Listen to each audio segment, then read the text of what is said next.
At this time, our country is celebrating, commemorating the 250th anniversary of this great country with all of its nisyonos, the amazing ability that it gives us to steig, to grow in Torah and Kedusha. We have so much hakaras hatov.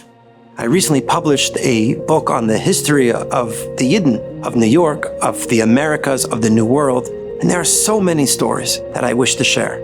Most of us think that Torah began with Moshe and Rabbi and then Rabbi, and in many ways it did, but there were Gedolim here even before them, planting the seeds so that Moshe and Rabbi could build what they built in this country.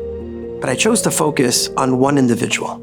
In 1654 was when the first group of Yidden arrived in what we know today as New York, what used to be called New Amsterdam. The Director General at the time was a man you may have heard of by the name of Peter Stuyvesant, a rabid anti-Semite. He in fact jailed the group of Jews, over 20 of them, right when they got off the ship.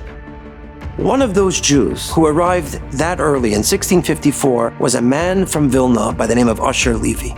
We know this because he wrote letters back to the Dutch complaining about the mistreatment of Jews. For instance, Peter Stuyvesant told him, "You could shecht animals, I will give you permission for kosher slaughter. However, you also have to slaughter swine, pig."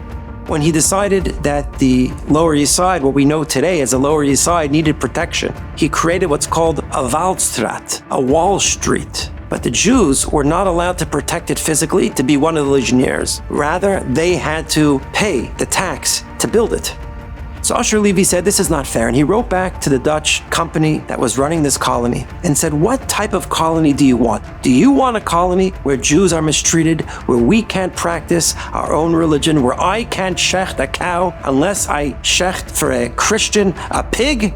And they famously wrote back that in this colony, whatever will be with New York, it will be a place that all men will be treated equally under the law, Jew or Christian, nationality, religion, or creed. And this was kept. He had to bite his lip, but Peter Stuyvesant had to keep it. And then when the British came in, they kept it.